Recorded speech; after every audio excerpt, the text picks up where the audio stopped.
Listen, nobody is going to demand their money back because their gun isn't standard issue. Nobody cares. They're watching Alex. Well, that's true, Trevor, but it's not entirely the point. Now, if Officer Schanke wants Schanke. to... If John Schanke... Don Schanke, that's with a D. Whatever. Welcome back, friends. Welcome back. It's time for another episode. A Forever Night episode. Forever Night Season 2, Episode 17, Amateur Night. I can tell Matt's excited to talk about this one because he was hiding his face for half the episode. I hid my face and said, we can skip this one, right? He's like, it's good. We can just, this doesn't bode well for the fix. I just want you to know that, but I'm looking forward to it so much more now. Maybe the fix will be a solo episode. Just me talking about, I'll have to bring in a guest. I'll just run away. Sorry, Matt passed out from embarrassment 15 minutes into the episode. Unfortunately, I've had to bring in a guest who does not suffer from debilitating secondhand embarrassment. Maybe it's because you're a twin. Maybe it makes it easy for you to empathetically feel for another person as if they are also you. Maybe I'm just an empathetic person. Could be. Yeah, I don't know. Anyway, before we get started, hi, I'm Rachel. And I'm Matt. And this is Come In, 81 Kilo.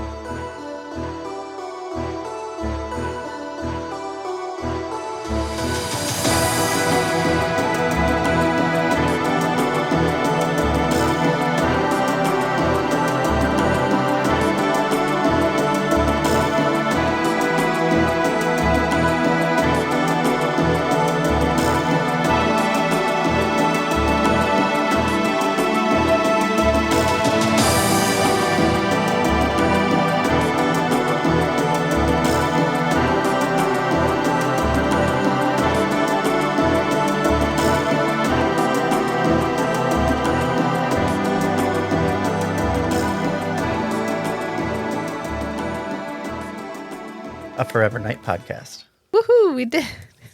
Yay! I shouldn't have to celebrate, but I did, and I Celebrate do. the small wins. But it's true, because then you get to celebrate lots of things. I'm cleaning chip out of my cheek, just a second. I don't want that to be sitting in there while I'm talking the whole time.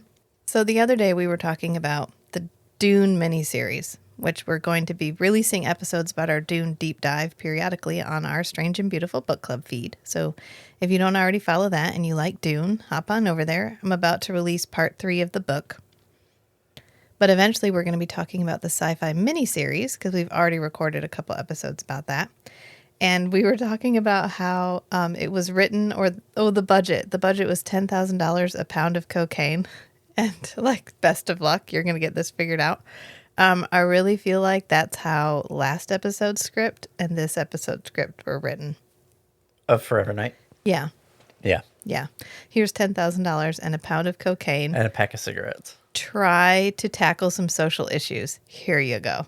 Because goddamn if we don't double down on our problematic representation of marginalized groups by once again problematically representing marginalized groups.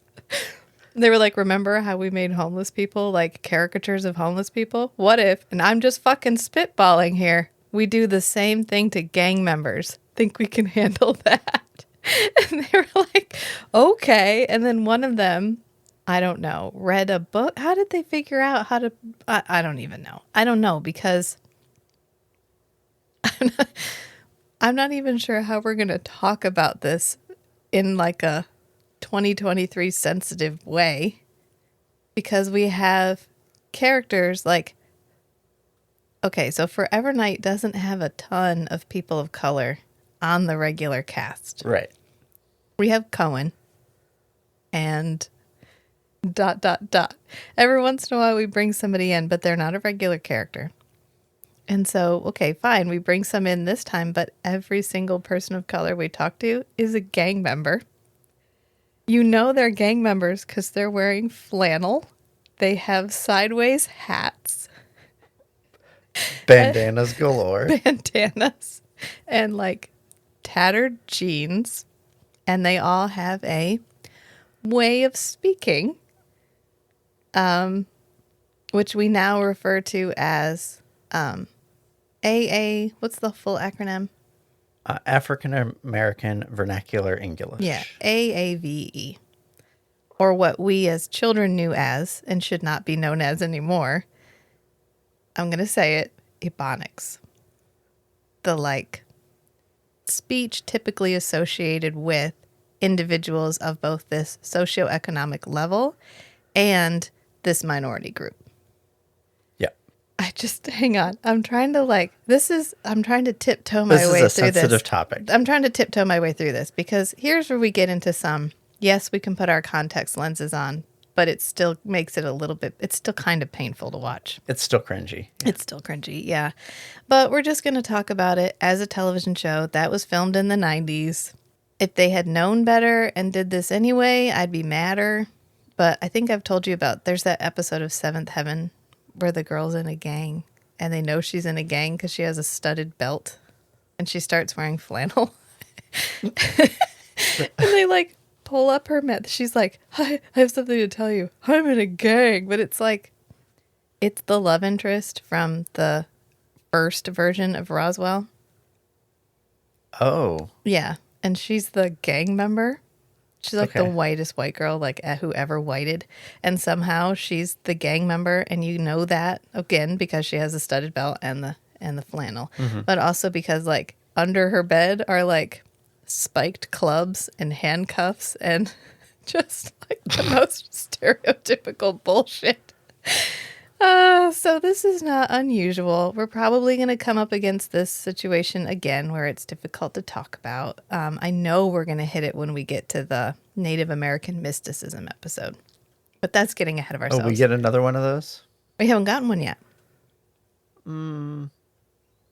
Oh, I guess not actual Native American No, we just had supernatural Stone stuff. Tree. We just had Stone Tree, yeah. Oh, I just realized every single captain is not white. Stone Tree is Native, Cohen is Asian, and then we get Blue Man Kuma. Reese, Yeah. who's our third captain. Oh, that's interesting. Oh, look at that. We all learned something just now. Well, anyway, of course, we're talking about our cold opening, because our cold opening is a drive-by shooting near At a playground. A playground. And yes, some individuals in flannel shirts get shot, but also a 6-year-old girl named Shanice Cornell is shot and killed on this playground. And then we go into the intro, and that's our cold open. Very similar to the cold open last time, which was just a murder. The murder we're going to be investigating. Yep. Kind of hearkening back to the way that the cold openings were all done in season 1, where it was just the murder. Or someone finding the body or whatever. It was the setup for the investigation. And this reminded me of, so we went to college. Okay, we're American. I think everybody's probably figured that out by now. So we have a complicated relationship with guns, as everyone has also probably figured out by now. And we went to college in this place where the campus itself is considered one of the safest campuses in the college system that we were in. Yeah. But the town that it was in was so it's in a county in our state where there is was a 60% illiteracy rate. 60% of adults in that county were illiterate. Yeah, they could not read or write. And it was an extremely economically depressed area. And gun violence was common. So we were actually walking back to our dorm one day, or was it just me, and we heard a drive-by shooting? I think we were in your dorm that you shared with I was walking. Okay. Because they were driving by on the road there adjacent wasn't to where I was just walking. one.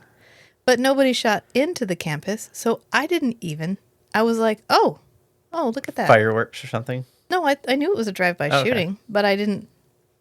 It was background noise. Yeah. It happened a lot. This is unfortunately, gun violence is extremely common in the country in which we live. And so it's interesting to see it tackled like this, as this is a novel, horrible thing that's happened, and we're all worked up about it. This probably happens, there's been a school shooting at least every day.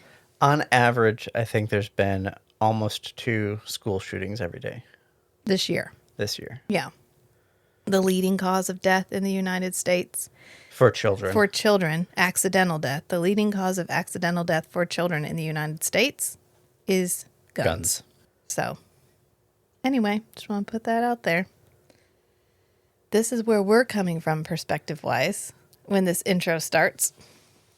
So we'll try to keep it light from here on out. But I just wanted to point out that, like, this is a real issue. It's an ongoing issue. It's definitely something to think about.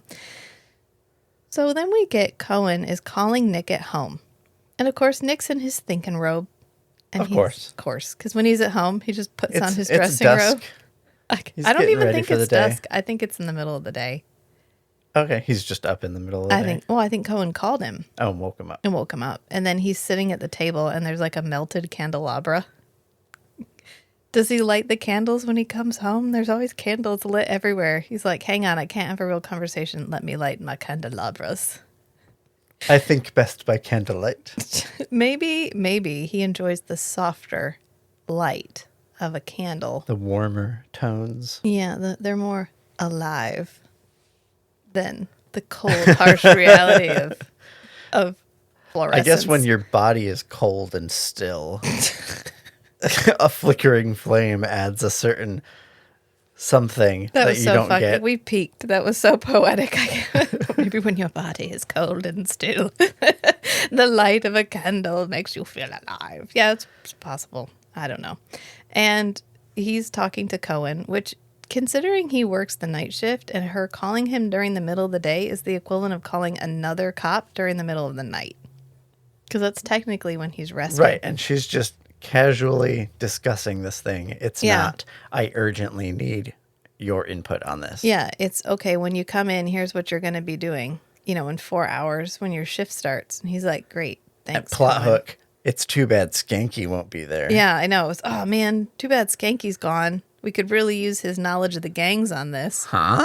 What is Schanke doing? Huh, that's so weird. And then Natalie appears. And she's carrying a box of, I guess, donuts, a giant pastries, croissant. and a croissant, which she proceeds to tear apart and not eat even a little bit while she's talking to Nick. Well, they did multiple takes. Oh, yeah. Yeah, so you can't eat the croissant each time. I read a story about an actor. Who was it? There was a scene in a movie where they had to eat a hamburger. Yeah. And they had to eat the entire hamburger during that scene. And over like 2 days of like attempts at shooting this scene, they ate like 30 hamburgers. And they had the option to like just pretend or have a fake hamburger or something, or just, take a couple bites and spit out the rest or whatever. They're like, no, I'm going to eat every single hamburger. This needs to be real. It's authentic. I was watching a thing about Henry Cavill during his, he had that shirtless scene in Man of Steel. Oh, yeah. We all know the shirtless scene in Man of Steel. So he had to do a long cut before that to get the they do a long definition. cut and then you do a 3 to 4 day dehydration. Right. And he said when he got done filming that, he ate an entire pizza, an entire tub of ice cream, and one other huge thing. And then he just passed out. He was like, I shit you not, it was the best meal I have ever had in my entire life. This is why I couldn't be an actor like that. I'd be like, I'm sorry, it's just not worth it. I need food. But anyway, Natalie is there because she just had to do an autopsy on a 6-year-old girl who was killed in a completely random act of violence.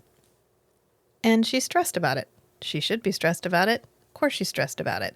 And she wants to vent to Nick that this is happening more frequently. This is the kind of stuff that never used to happen. And it's children killing children. We have 8-year-old gang members, and they don't even know what life is, much less what it means to take a life. And is that our fault? Did we not teach them? And Nick is just staring at her. And finally she goes, I know. It's just the way things are. 12 to die in a drive-by in the last 6 months. That stuff never used to happen around here. Yeah, I know. I mean, these killers are just children themselves. Now we have 8-year-old gang members killing each other. They have absolutely no concept of what it means to destroy life. They have no concept of life. And that's got to be our fault. How did we forget to teach them about that?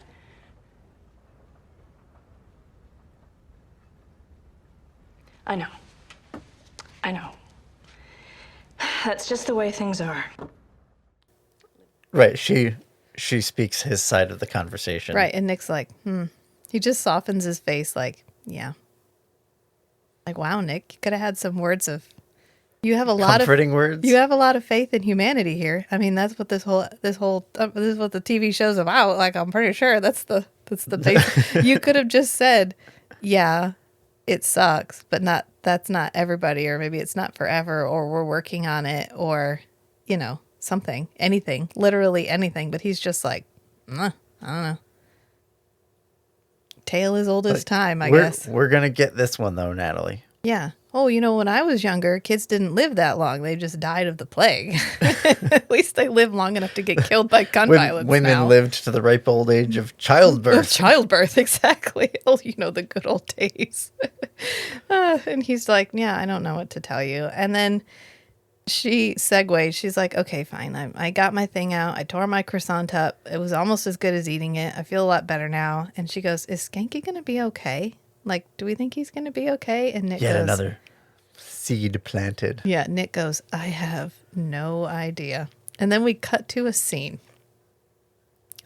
A drug deal in an alley. And Schanke very awkwardly hiding behind a pallet. Matt was like... Unconvincingly. Matt was like, what is he doing? He's not really hidden behind... Is he hiding behind a pallet? I'm just... and then the lady came out. Yeah, the lady comes out. And Matt's Alex, like, what is happening? Logan. Yeah, you guessed pretty quickly, though. You I were was like, oh, he's on a film set. Yeah. Yeah, because she's like, freeze, motherfuckers. And then she just starts shooting them with her gun. Is that a kilo in your pocket, or you just happen to see me? That line. That's what I knew. says.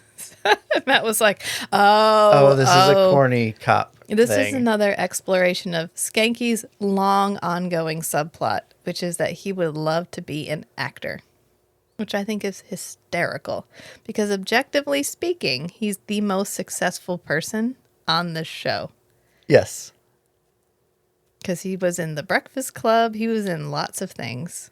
And now this is his one long running role, but he goes on to continue being in things. Yeah. He's in so many things. Yeah. Yeah.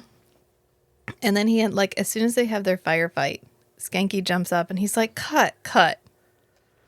Listen, nobody is going to demand their money back because their gun isn't standard issue. Nobody cares. We're watching Alex. Well, that's true, Trevor, but it's not entirely the point. Now, if Officer Schanke wants Schanke. to... If John Schanke... Don Schanke, that's with a D. Whatever. If he says it's not real, I want it changed. Alex, I've got 5 more pages to shoot before I lose my... We'll sit down with, The detective. the detective tonight, and we'll make all the pixies you will find. Trevor, we do the movie right or I'm not in it. Now, I want real. I want grit.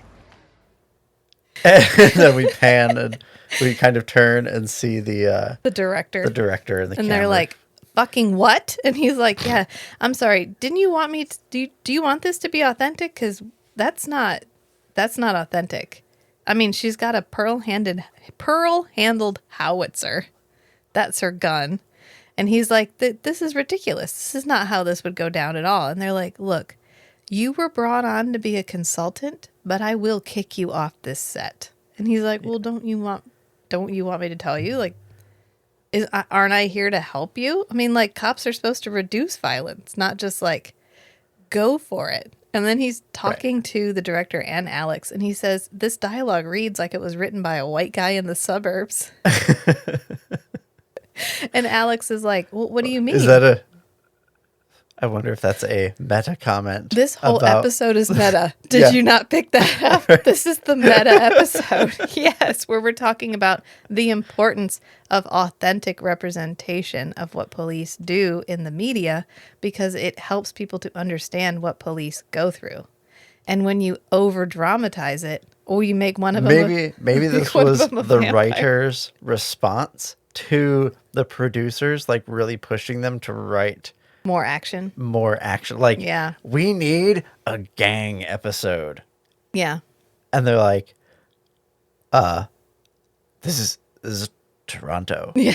I'm sure they have games.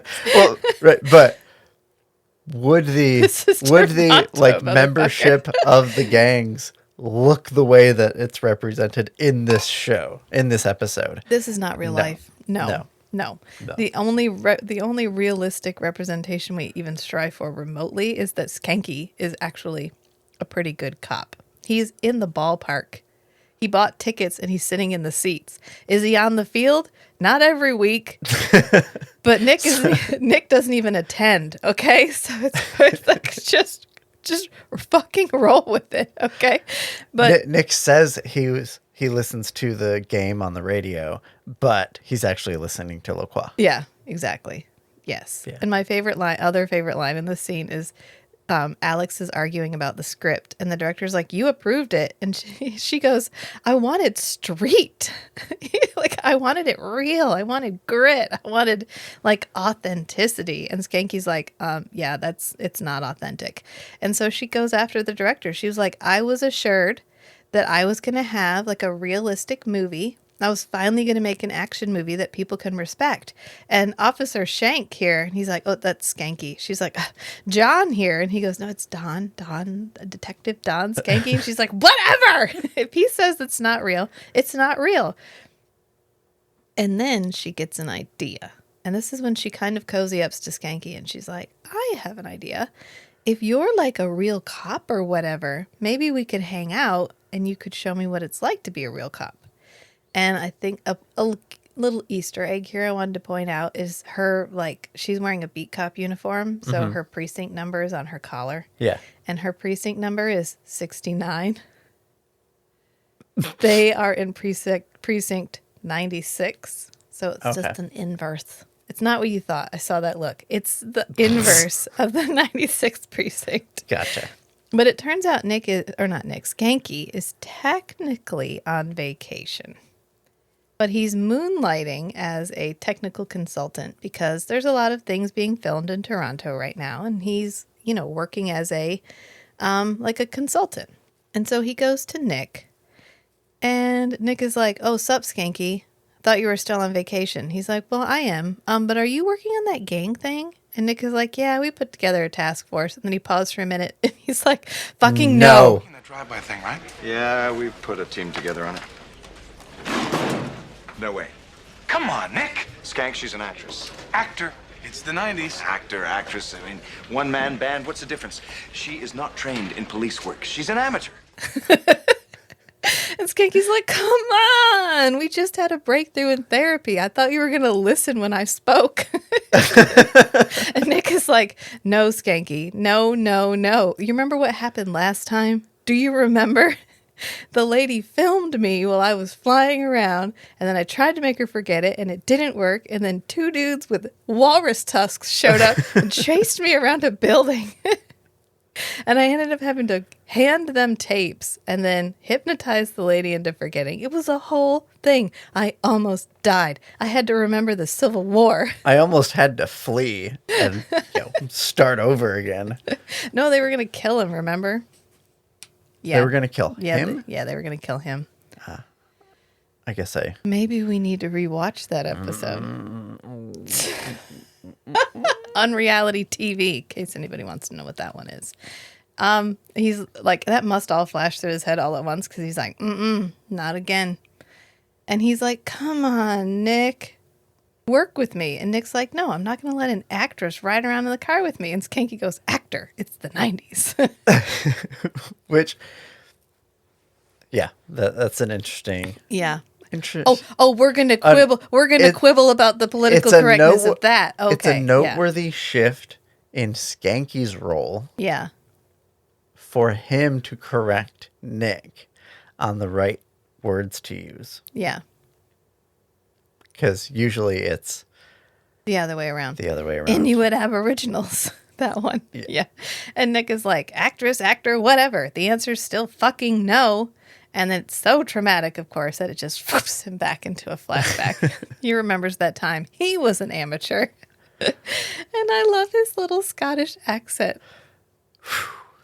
It's good. It's actually not bad. It's Yeah, good. it's It's not. good. He does a good job. My favorite part later is when LaCroix from Internal Investigation shows up and he just drops the Scottish accent immediately. He's like, fucking what? But we're not there yet. So this is hysterical because he's at the precinct, which is almost like bitterly obvious. This is the same set, but in Sepia Town where he's... Yeah, like but the it's- last time. But it's Chicago. Yeah. Yeah. And so he showed up and he's trying to get a place on the Chicago police force. And this guy's like, sorry, no, everyone who works for me has to go through the academy. And he's like, you don't need to see my academy identification. He's like, I don't need to see your academy identification. He's like, you'll find I passed all of my equivalency tests. And he's like, oh, yes, I see here you passed all of your equivalency tests. We'll come back next week. We'll try to find a place for you. He's like, I'm starting tomorrow. He's like, oh, you're starting tomorrow. I want to work the night shift. I want to work the night shift. Oh, you actually want to work the night shift? Great. I usually have to like get people to do that. Sweet. And Nick is like, yes, I did it. I'm doing so good at this. This is how you ace a job interview? I don't know why humans get so mad at this. It's so easy. What? Like it's hard? Like, I know what? Like, it's hard. And then, yeah. So Schanke is trying to convince Nick still. And Nick is like, please just stop pushing me. And Skanky's like, come on. You know I know the gangs better than you. I'll help you out. We'll just work as partners on this. You're going to get farther along in your investigation. I'm going to get to show Alex Logan what real police work looks like. It's a win-win situation. And Nick's like, if I say yes, will you stop? And Schanke keeps going. And then he's like, oh, yeah, actually, yes. I hear what you're saying. I will stop. Please, let's just let her ride along with us one time. And so he does. They put her in the car, which is like some kind of standard issue car. It's not Nick's car. Yeah, it's not Nick's car. It can't be because... He made that mistake with Unreality TV. Right. He was stealthy in his little Cadillac. Not at all. So he takes they're in a very generic car. But they're waiting, apparently for a long time, because Alex is like, how long are we going to wait? And they're like, sorry, but this is real time. Skanky knows something's going to go down. Well, she wants to know, where are the other men? Are they on the rooftops?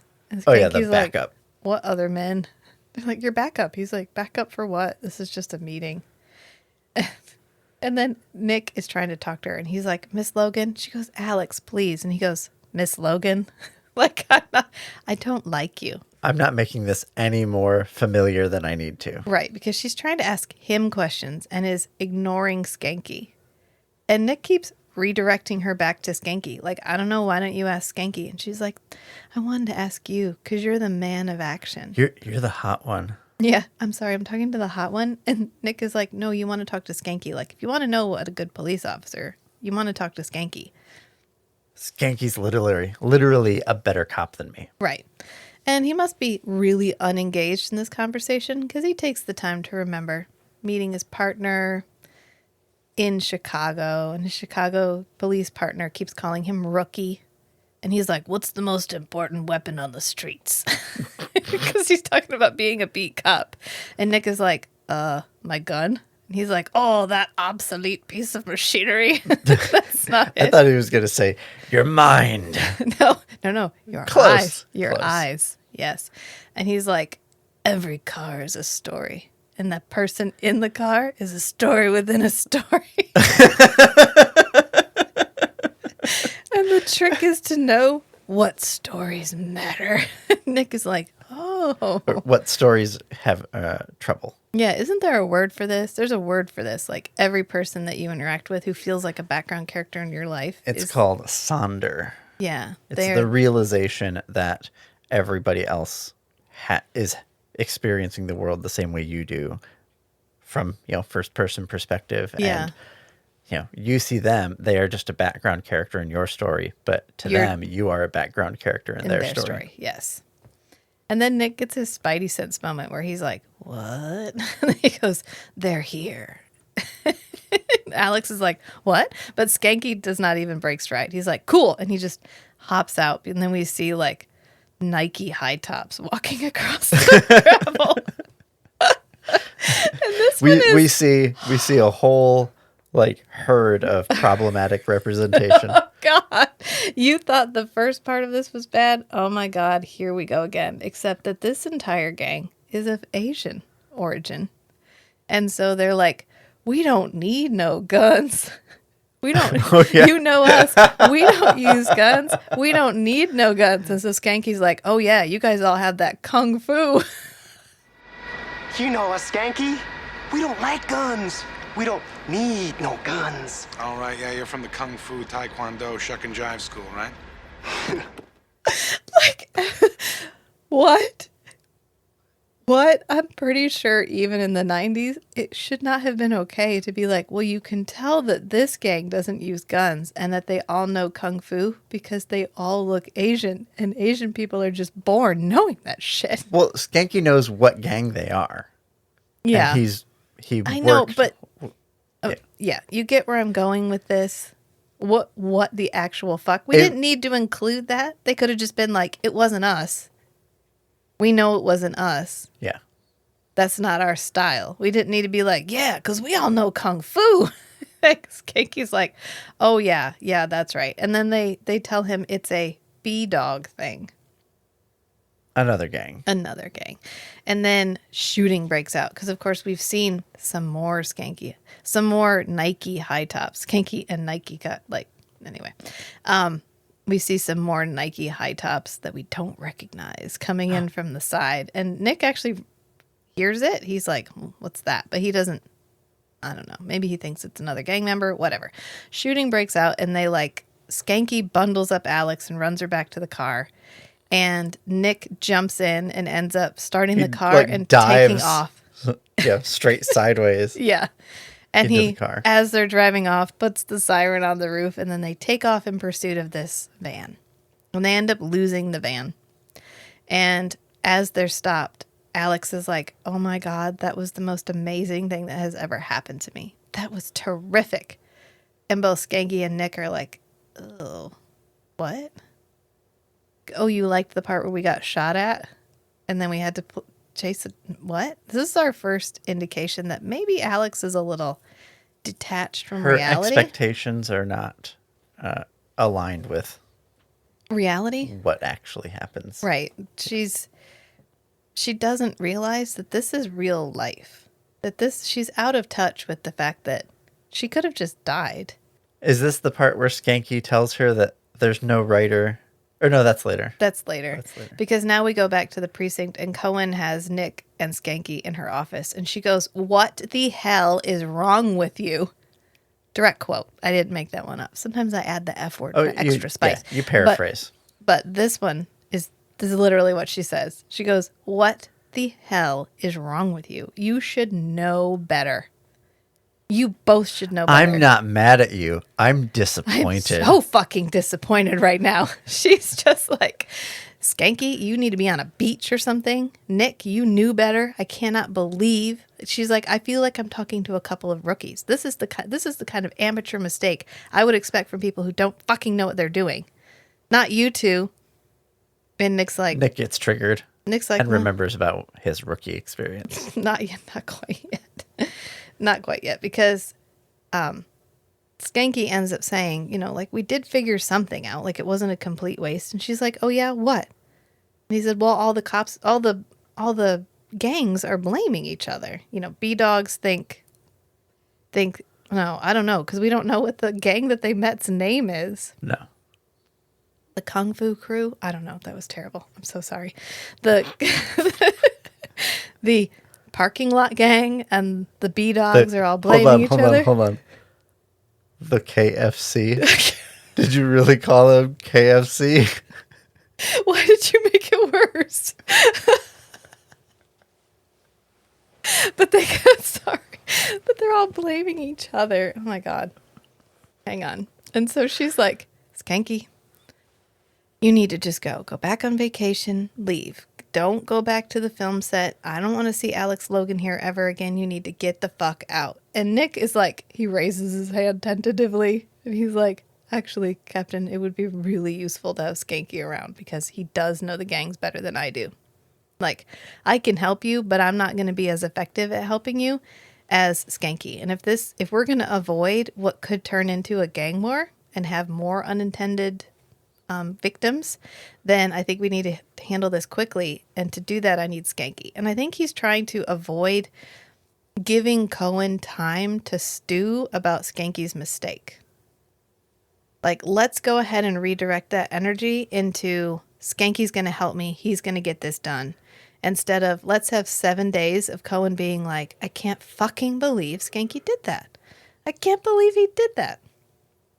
And I think he's trying to keep Schanke busy so that he spends less time with the filming stuff. Yeah.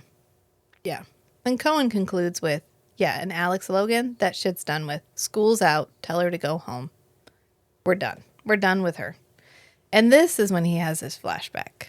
Because they're walking in an alley and we see like a Mustang and they're talking and his partner is like, really, your eyes, your observational skills are the best possible thing you could have. To see a thing and not just accept it at face value, but to wonder about it. Like a car where it shouldn't be, or a man in cheap shoes or in cheap suit with $100 shoes. And that's where the real work happens, on the beat. And so they're walking and they see a busboy throwing away trash. And the guy's like, okay, what strikes you as wrong about this?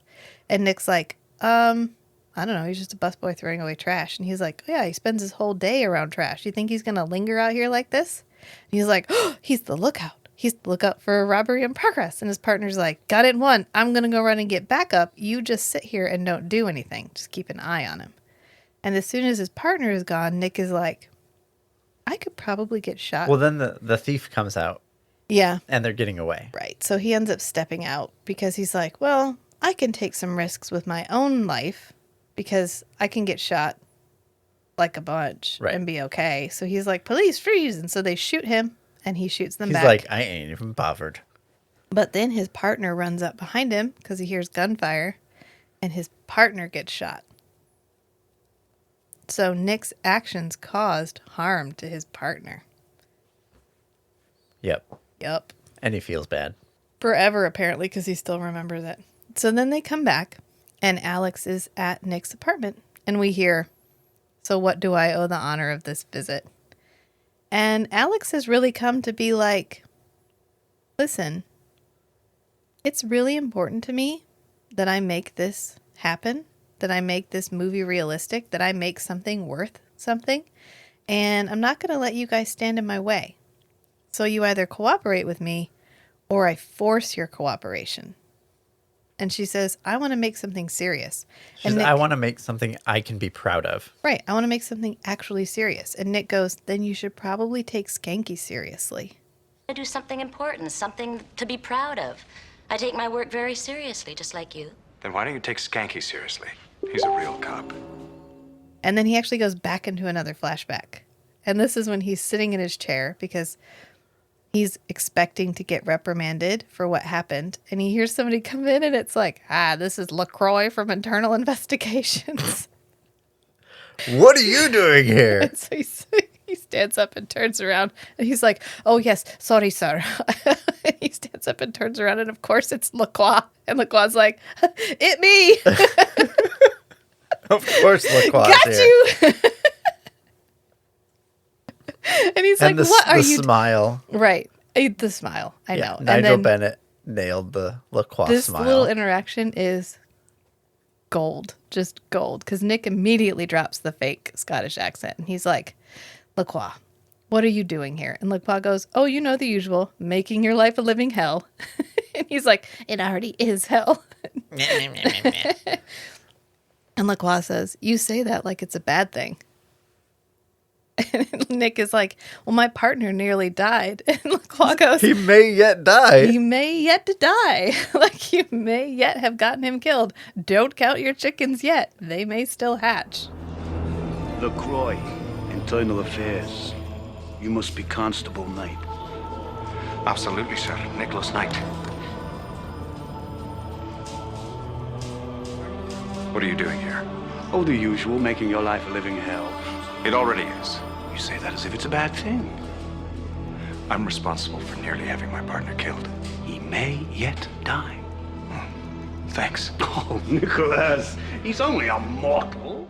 And they end up having a brief discussion, the gist of which is the source of all of Nick's problems is that he doesn't fundamentally believe he is different. He thinks he is a person that has had this different thing inflicted on him.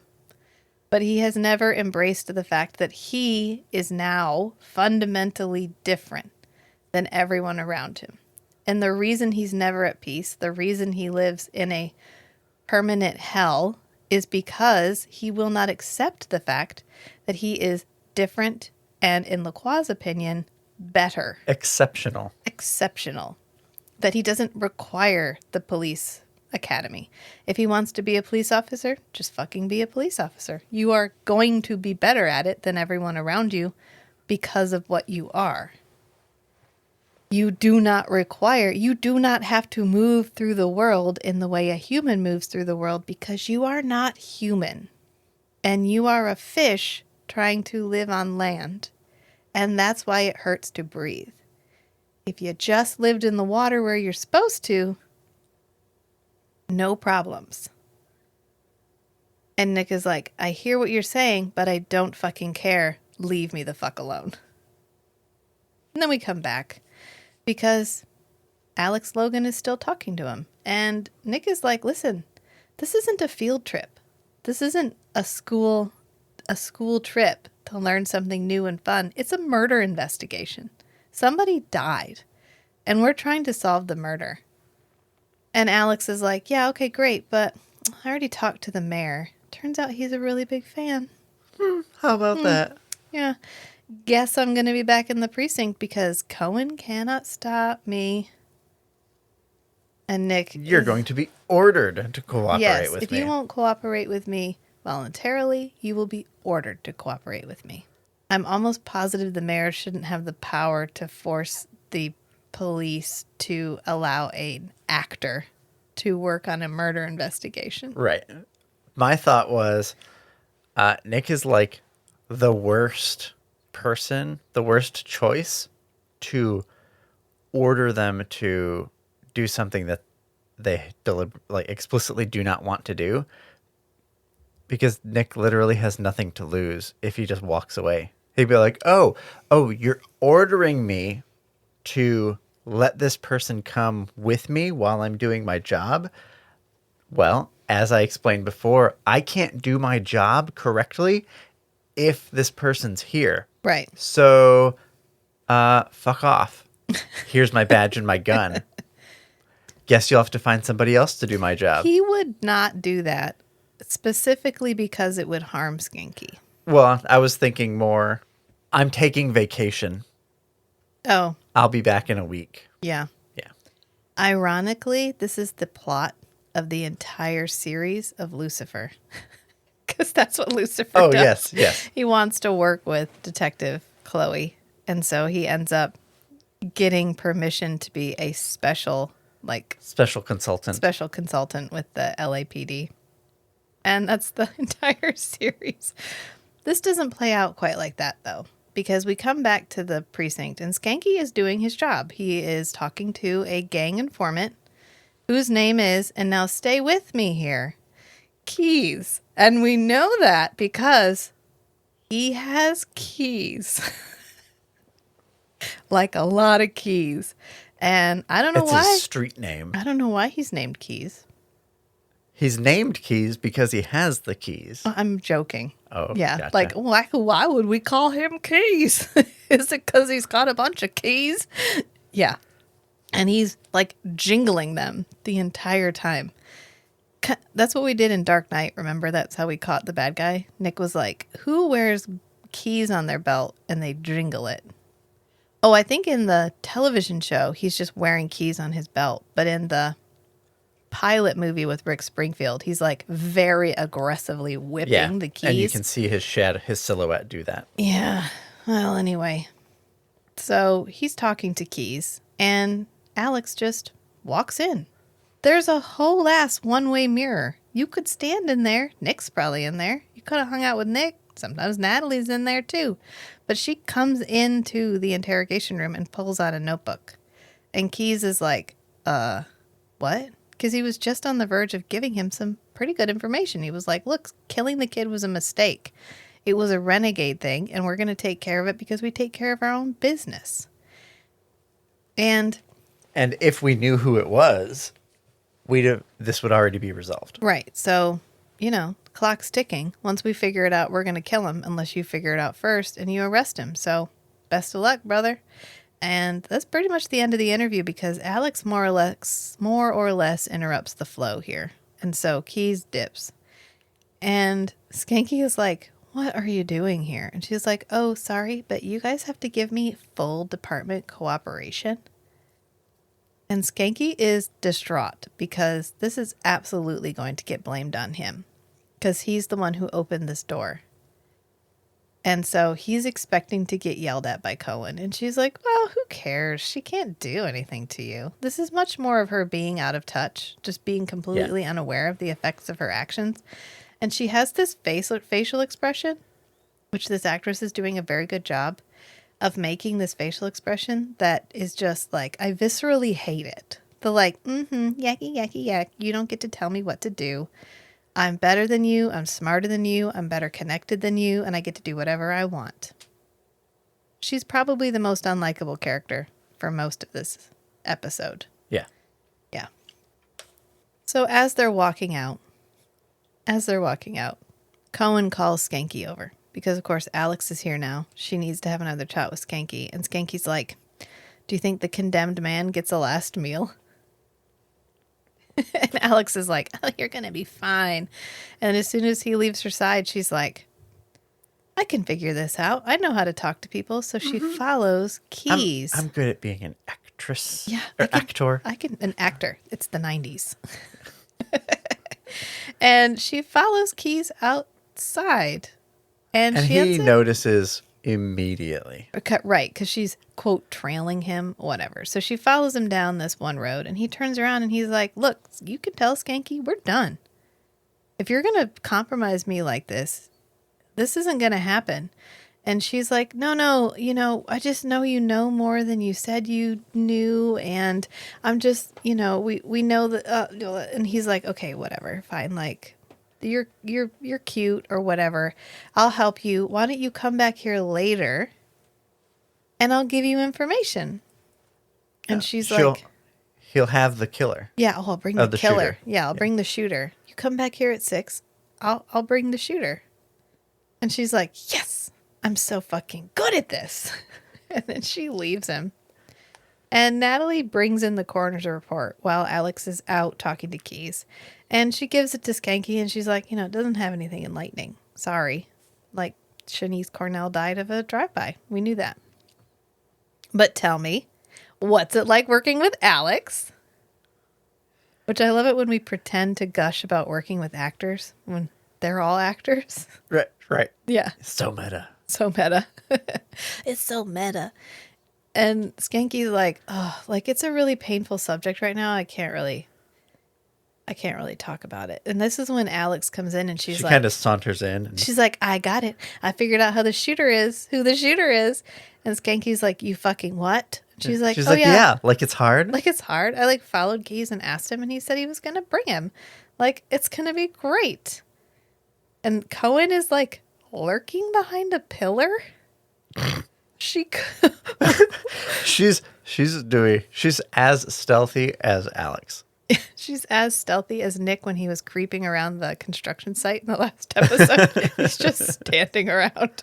And then she pops out from her, quote, hiding place. And she goes, what is she talking about? How does she know about Keys? And Skanke's like, oh, my God. Okay, so she came into the interview room. It's a whole thing. And Cohen ends up saying, like, okay, I guess she got this meeting. We can't ignore a tip like that.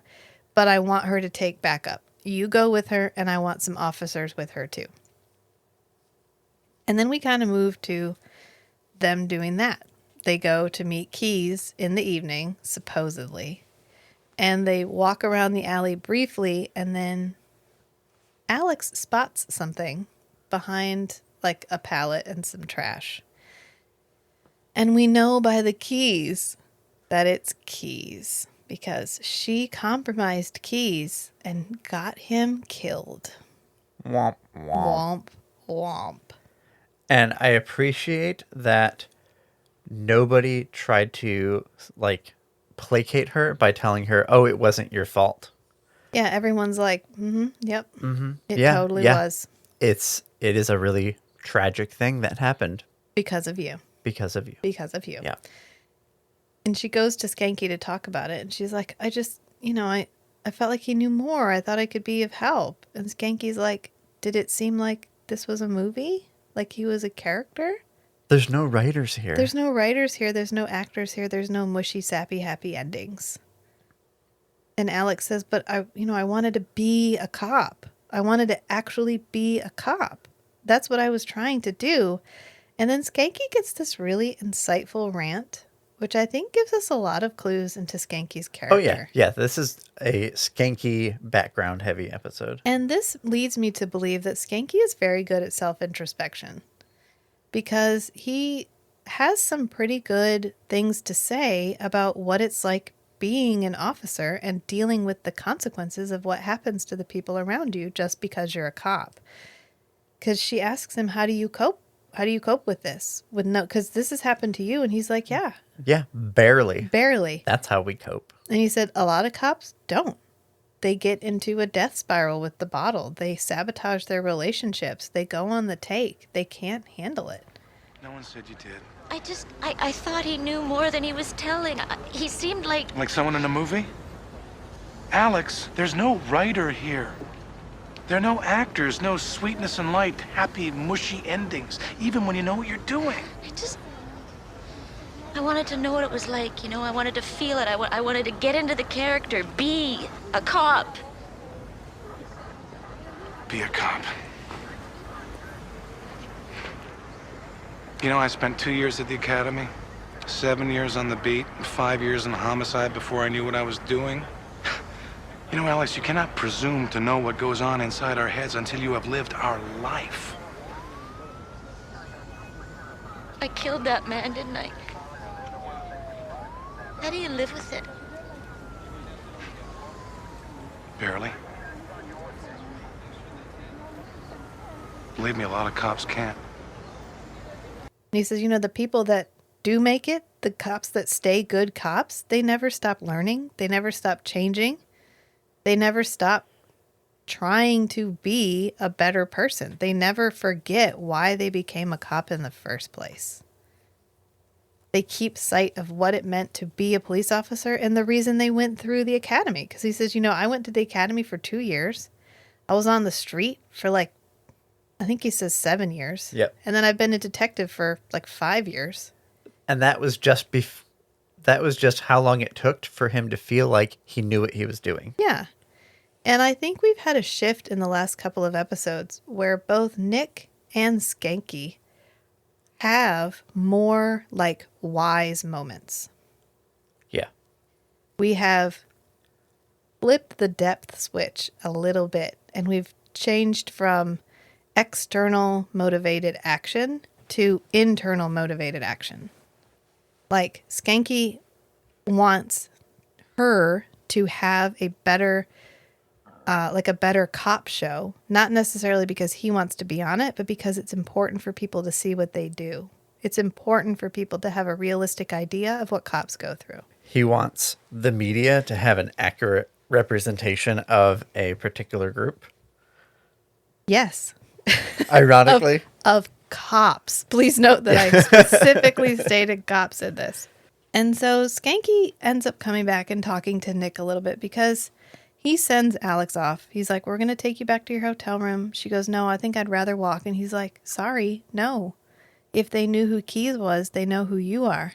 And they're going to come after you too. And so he calls a cop. I mean, they've just had a really big heart-to-heart. And then he kind of rubs it in for her that she fucked up because he calls an officer over and he's like, take her back to her hotel and don't let her leave until we've got this figured out. See you later, Miss Logan. Bye. And I don't think you should come to the precinct anymore.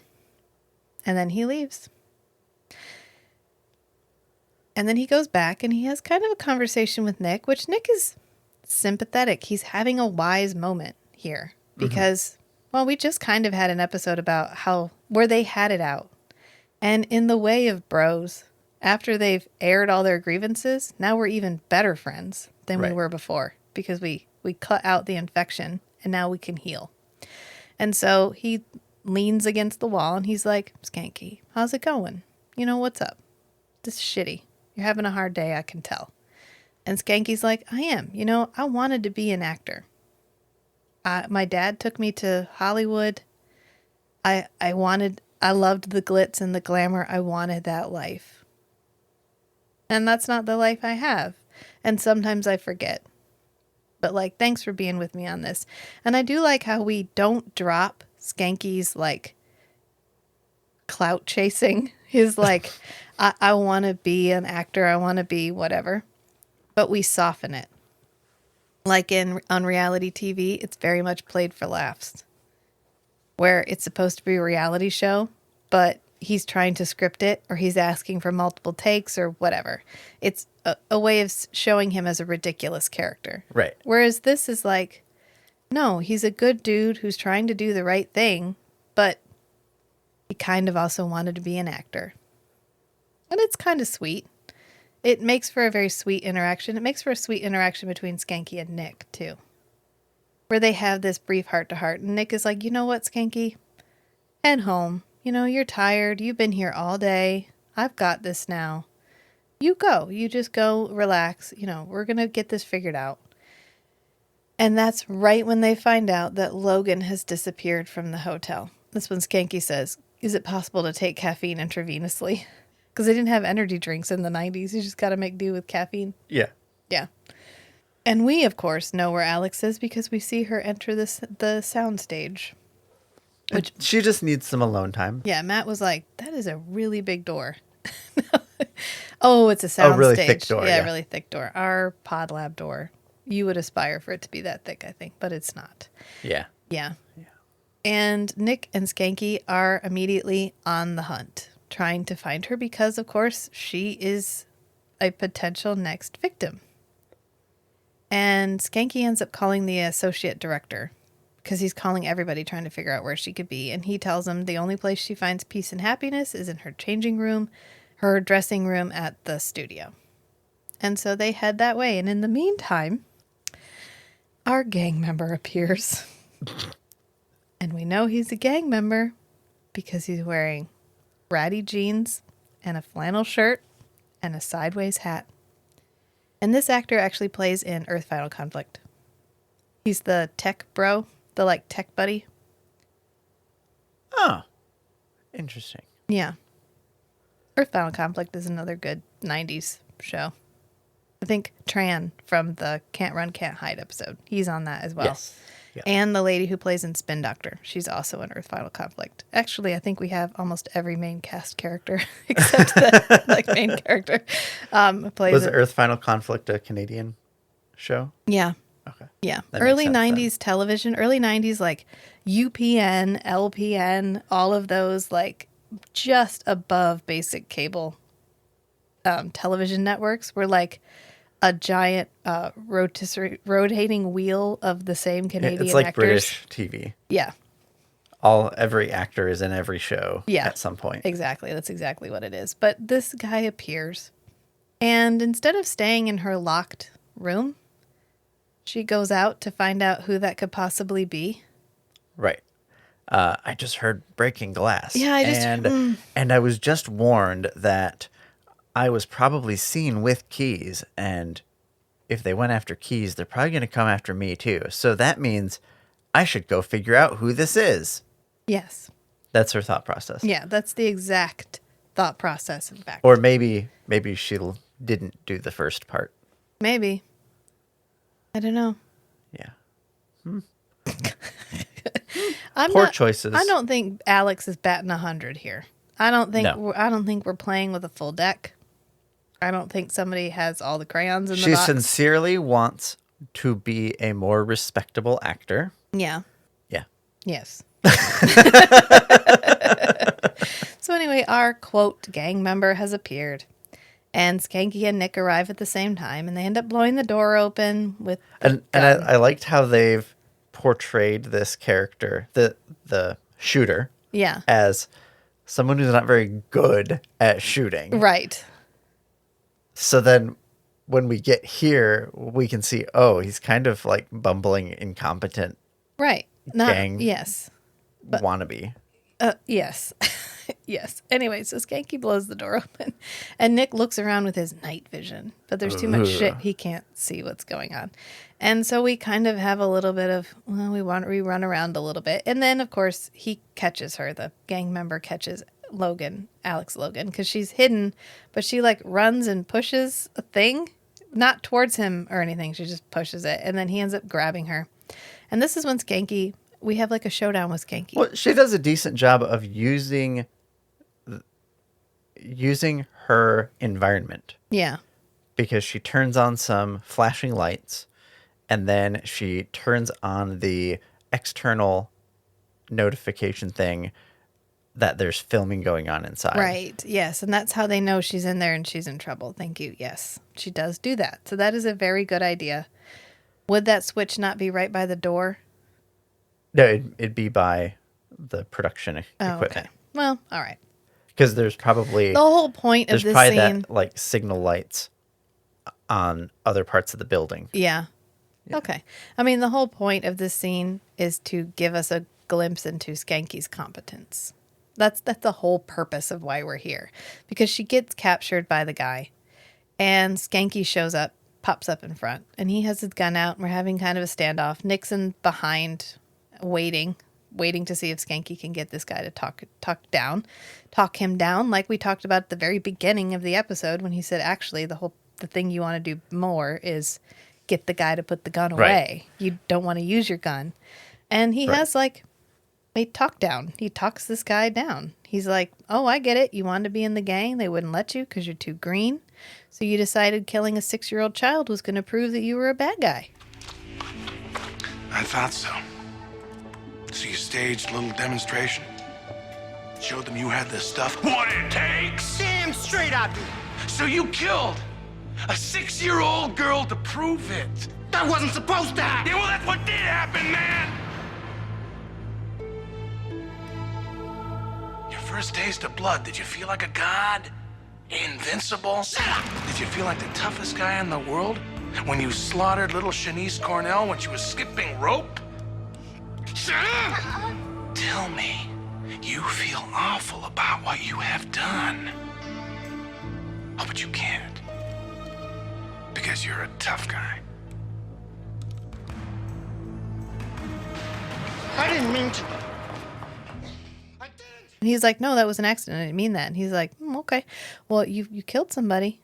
Do you feel like a man now? Do you feel powerful? Oh, wait, but you can't admit that because that would be weakness. Yeah. And you're a tough guy. You're a tough guy. Yeah, he calls him out on this toxic masculinity bullshit. Yep. I bet Skanke's not toxically masculine at home. Maybe a little. You think so? More out of obliviousness. There's probably things that he just hasn't been like conditioned to be aware of. Yeah. Like Myra probably doesn't over communicate things to him, so Right. they're just not in his awareness. Yeah. And so there's things that are like there's things that Myra probably like resents about like him not doing, but she probably doesn't communicate. And that's probably the extent of his Maybe. like problem behavior. We at don't home. ever know because we don't know. We never see them at home. But he does call out his toxic masculinity. And he puts the gun down and they get the bad guy and nobody gets hurt. And Alex Logan is like Paying attention. Yeah, she's like, I thought you said there were no happy endings. And Schanke goes, I'm pretty sure Shanice Cornell's parents don't think this is a happy ending. Which Schanke and Nick talk to the family zero. Right. Well, they have a task force. So probably somebody else has communicated with the family, and Nick and Schanke are focusing on solving the problem. We don't always talk to the family, or that's done off screen. or whatever. That's not something that they include unless they have to talk to the family. Right, and I think they didn't need to talk to the family because it was Unrelated an accident. Yeah. They didn't have... It was collateral damage Right. for an unrelated event. Yeah, they probably cleared them as suspects, so just let it go. Yeah. And then we kind of cut to... Derailed me. Oh, we go back to another flashback. And it's Hashtag Nick. winning. And it's Nick, and Nick's like, all right, I'm going to go to the academy. And the guy goes, hold on, I'm talking about giving you a medal, and you're talking about going back to the academy? And he's like, I think I have a lot to learn. Can't do the accent. He's like, I think I have a lot to learn. I think I need to go back to the academy. And so now we know Nick has at least attended the academy once. At some point. An academy. And somewhere. academy somewhere. I wonder if this is the same, police career that he's involved in when we get the, McCarthyism flashback. No, when we get the McCarthyism one, he is a professor of history. Oh, that's right. Yeah. Yes. But we know he came from Chicago to Toronto. So he was in Chicago for a while, which that Mustang is 60s. So we know this is probably around the 60s when he started this. And we know he came from Chicago because that's where Jeanette said she saw him last. The Chicago beat cop setting was before radios. Yeah, but there's a 60s Mustang car that they walk by. Okay, but why don't they have radios? I don't know. No, they wouldn't have had portable radios in the 60s. They had cell phones in 1948. Not for not for cops. Commercial use, but remember they should have radios. No, remember what just handheld phones, wireless phones, looked like in the 80s? They were like a brick. Yeah, that's a cell phone though. They had called places where the police could go to a call box and call for help. They wouldn't have necessarily... I don't even think you had the battery technology. Even if you had the communications technology, you wouldn't have had the portable battery size. I'm going off of the Mustang here, okay? The Mustang is clearly 60s. This happened in the 60s. And we know he was in Chicago previously because Jeanette tells him, I moved out of Chicago when they put lights at Wrigley Field. Or maybe that's in the Rick Springfield. I don't know. I get those two conflated. Regardless. Regardless, we know that he's gone to the police academy at some point. And so his police career is roughly 30 years old, give or take. And that's, no, police that's not. radios were introduced in the 1960s. See? Maybe he gave him a bunch of money and they were able to develop it because he's loaded. Maybe. Yeah. Yeah. And then we have our wrap up. Don't distract me from the wrap up because it's the best part of the episode. We mirror our cold open. We start with a drug deal, except this drug deal is far more realistic as what we as a viewer expect to see as a drug deal. Right. It's not a whole kilo. It's just a little baggie. It's a little baggie. The guy counts the money. They're wearing flannel shirts, so they're gang members. Hey. Yay.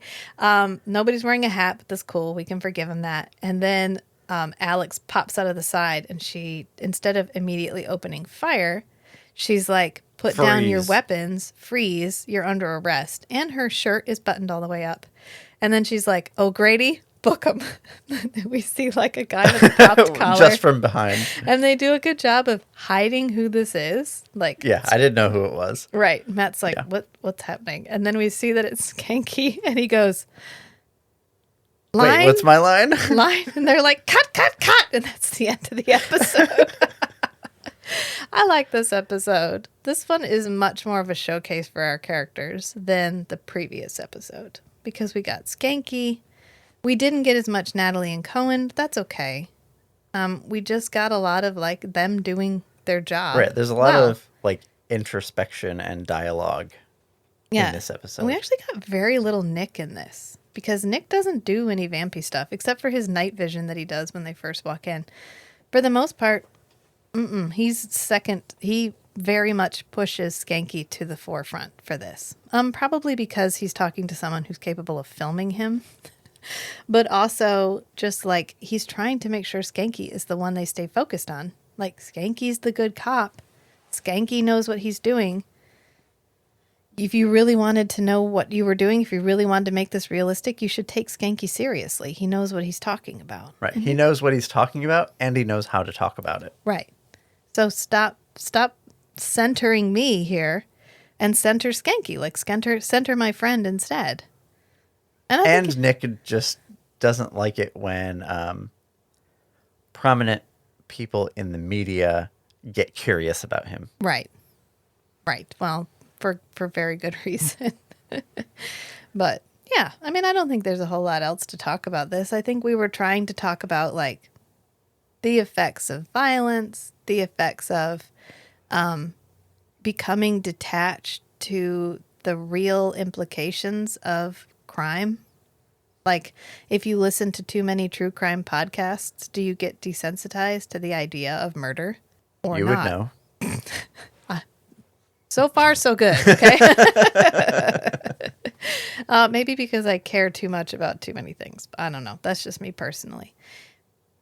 But I think that's what we're talking about. Like, what is the drawback of having inaccurate representation? Well, it gives the viewer inaccurate expectations, and it allows them to check out mentally from the reality of what they're witnessing. Or like what the director says at the very beginning, no one's going to ask for their ticket money back because she's using the wrong gun. Well, I think some people would, or maybe the idea is they should. Right. Like, do we demand reality in our entertainment or do we not? Of course, this show, Forever Night, can never get too close to reality because one of the police officers is a vampire. So, pretty sure that's... And I would say the more accurate, realistic depictions are attractive to the viewer because as production quality has improved, it's like a thing now where if an actor is going to be portraying a cop, there are literally like policies and procedures for doing ride-alongs. Yeah. And lots of different industries have this stuff, like it's available now. Like Tom Cruise is famous for method acting, and like at one point he was going to be playing a delivery driver. Yeah. And so he literally like got a route, I think with FedEx. he did it for a little while. Delivering, yeah. Yeah. Yeah, because I think he worked in a fast food restaurant for like a few days. I think we've started demanding reality closer to reality. Right. Because we want to feel it more immersed. Right. When more of the representations, portrayals in the media are accurate, yeah, it pulls us in and we can suspend our disbelief about the extraordinary circumstances or like the little things that you just kind of have to say okay to make the plot work. Yeah. And the story is more enjoyable. Right. I think so.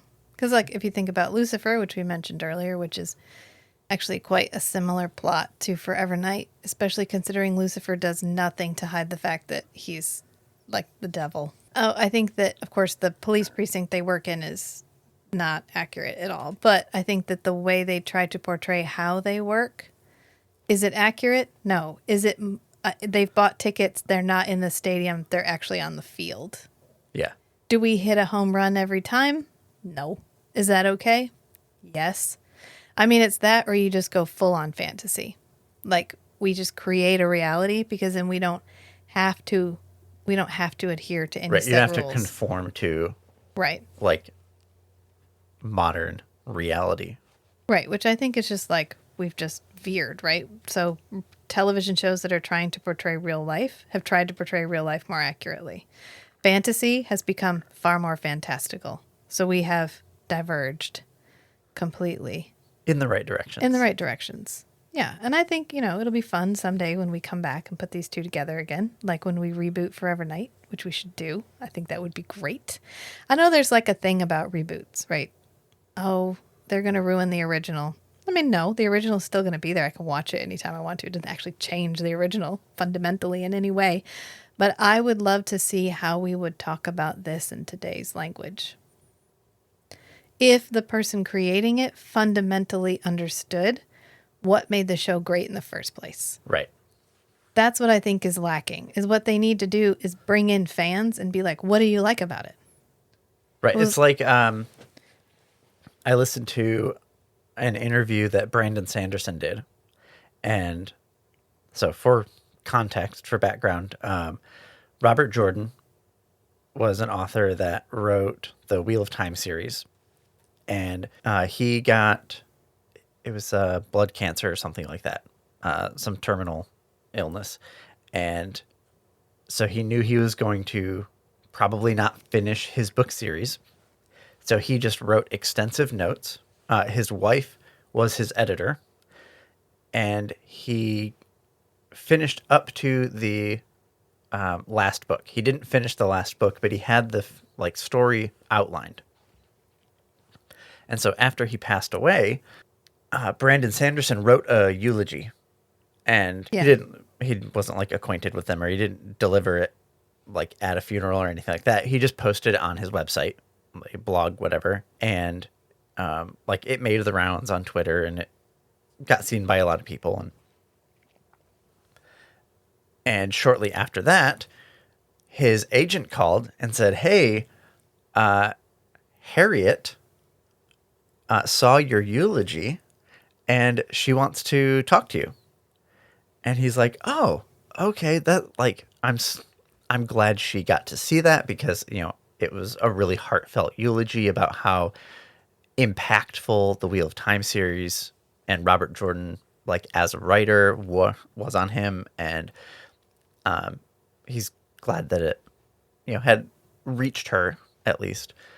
And so there was like phone tag where they were trying to call and he was missing the phone or whatever. Yeah. And so he said it, his agent left him a message that was like, "Oh yeah, and yes, it is what you think it is." And so now he's like, "What? Oh shit. What's going on here?" And so they finally got on the phone. I think he called her, and she was like, "Oh, hey, I thank you so much for the eulogy. It was really nice. I really appreciated that, and I'm sure he would have too." And oh yeah, and we're interested in you writing the end of the Wheel of Time. And he's like, "What? Oh shit." And he's like, "Yeah, I'm flattered. But no, I don't think I could do that." And she's like, "Well, you don't have to answer right now." And so he said he's just like stewed on it.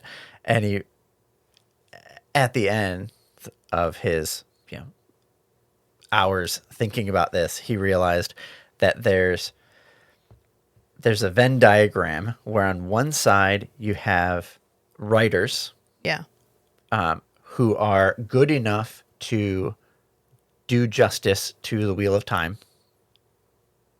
And then there are fans who are big enough fans to want to do it right. And he said there's a very narrow overlap of authors who could do it and fans who love it enough. And he's one of the few people in that overlap. Yeah. And so he realized if you get somebody who's just a really good writer, but they don't know anything about the series, it's not going to be good. No. The wording and the prose may be good, but it's not going to follow the spirit of this series. Yeah. And if you get somebody who is just the biggest fan, it's just going to be full of fan service that's poorly written. Right. And so he's like, I'm in this narrow overlap on this Venn diagram. So if I'm on the list of people being considered, it's very unlikely that other people on this list are either going to be, are going to be in that overlap region. Right. So I have to do this. Right. I have to do this, not because I want to, out of some sense of like wanting to be famous or whatever. Oh, yeah. Clout chasing. Clout chasing. I don't want to do this because of clout chasing. In fact, I don't want to do this because I don't want to be seen as clout chasing. Mm-hmm. But I have to do this to make sure it's done right. Can I, in good conscience, leave this to somebody else? Exactly. Yeah. If I don't do this, how bad is it going to be? Right. And so he contacted her back, and he ended up writing the end of the Wheel of Time, which instead of 1 book, it's 3 books. But 3 good books, though. 3, yeah. Yeah. Yeah, he did a really good job writing in the same style, like keep maintaining the same voice of the characters. And I thought he did a great job. And then at the end, he was like, okay, Harriet, like, I'm passing this back to you because I don't want to maintain any kind of ownership of this because I don't want to have the temptation of, like, Doing more with it, Yeah. adding stories to it because going full Brian Herbert. Right. It's not mine. And he said he later found out that he was Harriet's only option. He was the only one because she knew. Yeah. She knew what she'd he read figured his out. stuff. Yeah. She'd like asked around. She knew he was a good enough writer to pull it off. And from the eulogy, she knew how sincere of a fan he was of the series. Right. And that he would love it enough to do it right. Yeah. So yes, for a reboot or a continuation, you have to get somebody that's in that intersection of a big enough fan to want to do it right, but also a good enough writer, director, Right. whatever, to actually do it right. Yeah, it's a shame that Forever Night doesn't have the same dedication from the person who created it that Babylon 5 does. I'm not saying that the people that created Forever Night didn't do a good job, but J. Michael Straczynski is unparalleled in how much he has clung to the idea that more can be done with Babylon 5. Yes. Because the last major thing that was produced for Babylon 5 was 2007. And he couldn't get any other Babylon 5 projects off the ground. There's some interesting controversy about it, and maybe we'll talk about it someday when we start our Babylon 5 podcast. But that's not a spoiler. We all know that's coming. So he just released a movie. And it was a brilliant way of doing it because it was a live action show. It was a contemporary of Forever Night. And a lot of the actors who were in it have passed away. Like a significant number of them have passed away. And the only way to include the whole original cast was to do it as an animated movie. And he did. And initially I was like, I don't know. I don't always love animated movies. I don't know. It's just the thing. I don't always love them. But I watched a trailer and I was like in tears watching the trailer. I was like, oh my God, of course I'm going to watch this. It looks really good. And you know what you get from having a writer who is as dedicated to it as that is they stay with the project. They keep it. They fully understand, because that's why they created it, what the fans love about it. They didn't luck into it. It was intentional. And so they can carry that intentionality forward and continue to create things in that universe that have the same feeling, that create the same feeling for the fans. And I wish every property had someone like that.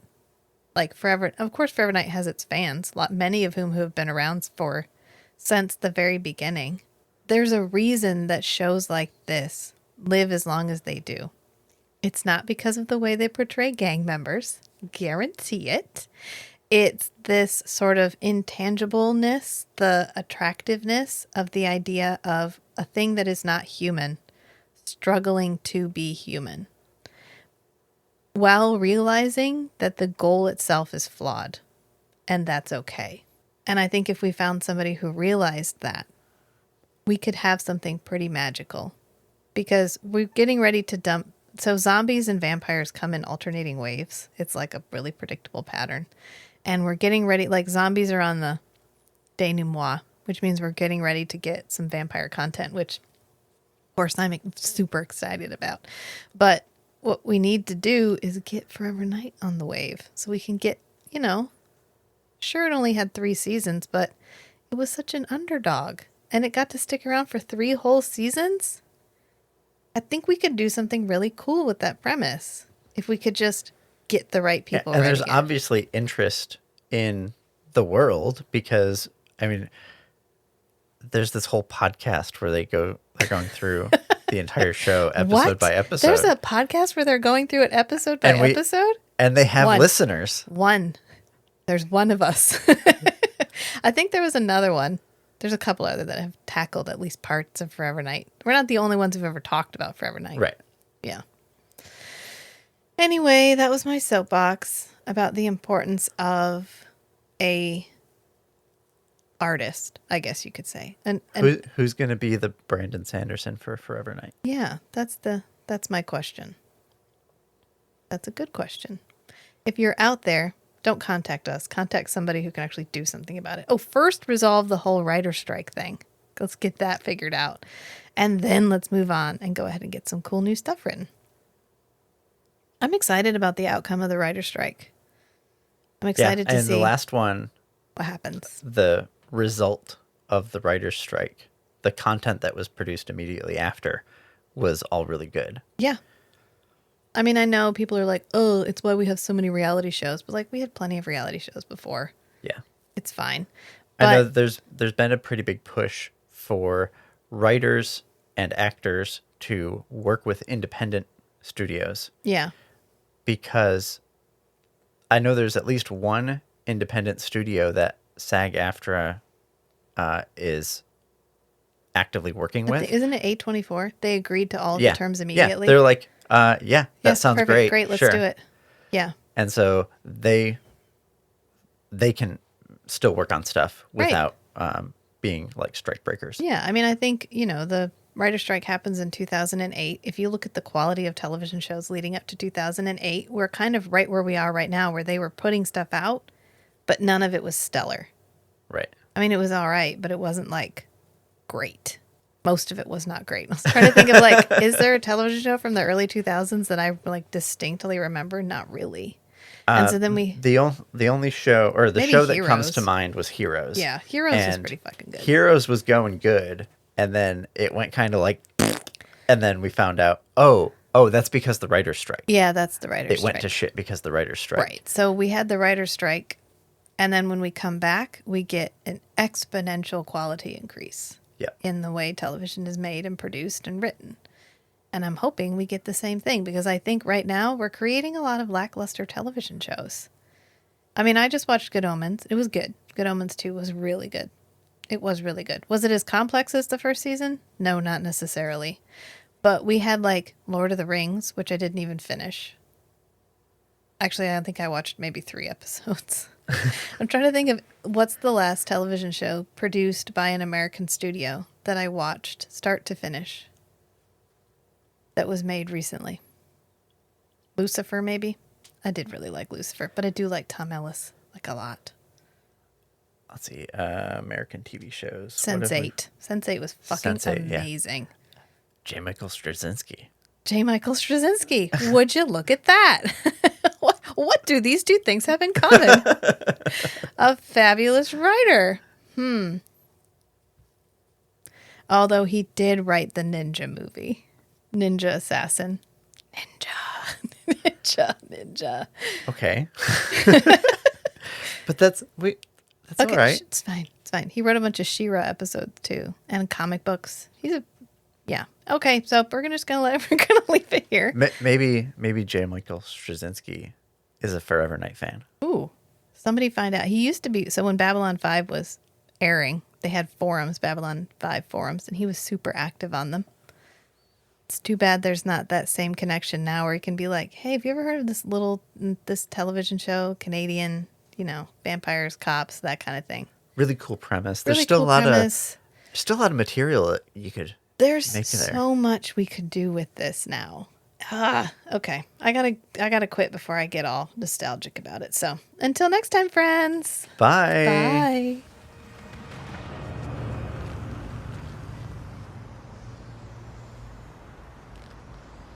What's my line?